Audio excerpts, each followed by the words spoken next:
चुनाचे एक वाकया लिखा है, एक आदमी की यहाँ औलाद नहीं थी, वो मक्का मुकरमा में रहता था, बड़ी दुआएं मांगता था। किसी ने उसे कहा कि मकाम इब्राहिम पे जाकर दुआएं मांगो, अल्लाह ताला तुम्हें औलाद अता फरमा देंगे। लेकिन उस बेचारे को ये नहीं समझ थी कि मैंने नेक औलाद मांगनी है।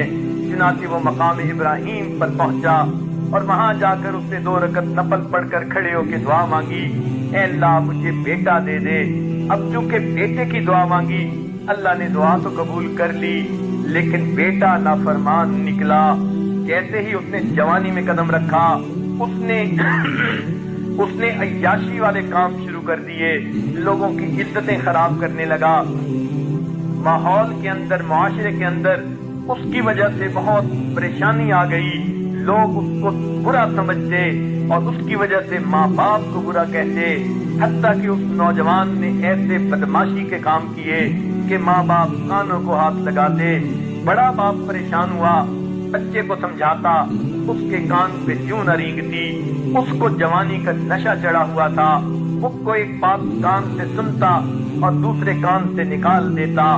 बुरी सोहबत में पड़ चुका था, बुरी कामों की लज्जत उसको पड़ चुकी थी, इसलिए वो अपने मस्तियों में लगा रहता। बाप इतना भी समझाता, बच्चा बात ही न सुनता। हत्ता कि बाप ने एक दिन उसको बुला के अच्छी तरह डांट पिलाई ताकि इसको कुछ तो समझ आए। अब सोचिए, बाप ने डांट पिलाई समझाने की खातिर, इस्लाह की खातिर, लेकिन नौजवान आगे से गुस्से में आ गया कि मुझे तुमने क्यों ऐसी ऐसी बातें की, और वहां से निकला। उस नौजवान ने भी सुना हुआ था कि फलां जगह जाकर अगर दुआएं करें तो वो कबूल होती हैं। गुस्से में आकर वो नौजवान बैतुल्लाह शरीफ की तरफ आया और मकाम इब्राहिम पे, जहां बाप ने अपने बेटे के पैदा होने की दुआएं मांगी थी, उसी जगह पर खड़े होकर नौजवान ने बाप के मरने की दुआएं मांगी। तो बुरी औलाद का तो ये हाल होता है, इंसान उनको प्यार मोहब्बत से पालता है, मगर वो इंसान के बड़े होकर दुश्मन बन जाते हैं। दुनिया में भी उनका यही मामला और क़यामत में भी यही हाल।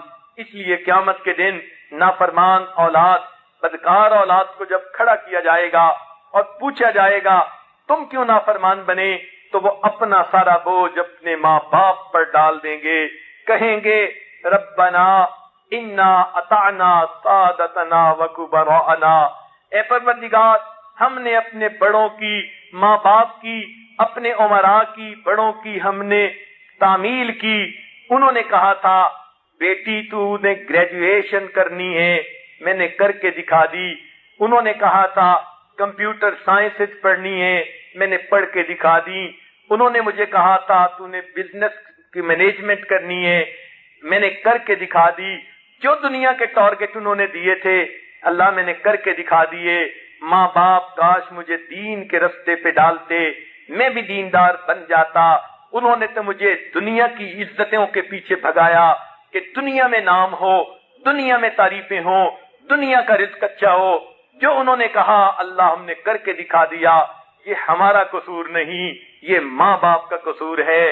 रब्बना आतिहिम ज़िअफ़ैन मिनल अज़ाब, ए अल्लाह हमारे माँ बाप को दुगना अजाब दीजिए।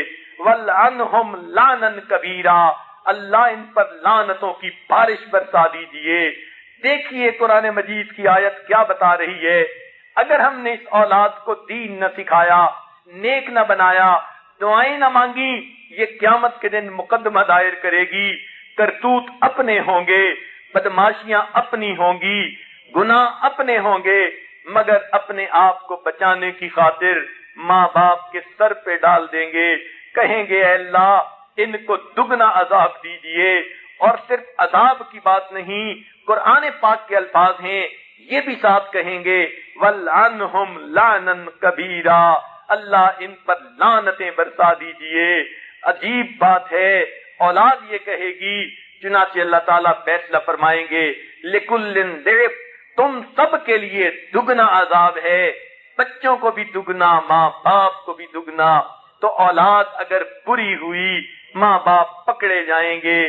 कुल्लुकुम राइन व कुल्लुकुम मसऊलुन अन रइयतिही, तुम में से हर आदमी राई है اور اس سے رعیت کے بارے میں قیامت کے دن پوچھا جائے گا۔ لہذا اولاد جو مانگیں تو نیک مانگیں، اس لیے کہ وہ صدقہ جاریہ بنے گی، اور اگر یہ بری نکل آئی تو انسان کے لیے وبال جان بن جائے گی۔ اس لیے بچوں کی تربیت دین اسلام میں ایک بہت اہم کام ہے۔ اس کے لیے باپ کو بھی فکر مند ہونا چاہیے، ماں کو بھی فکر مند ہونا چاہیے۔ عام طور پر لوگ یہ سمجھ لیتے ہیں ماں کی گود بچے کا پہلا مدرسہ ہوتی ہے، لیکن یہ بات شریعت نے نہیں بتائی، بلکہ یہ بتلایا کہ ماں کی گود میں آنے سے پہلے ہی بچے کے اوپر اثرات آنے شروع ہو جاتے ہیں۔ چنانچہ بچے کی پیدائش سے پہلے ہی ماں باپ کی دعاؤں کا اثر ہوتا ہے۔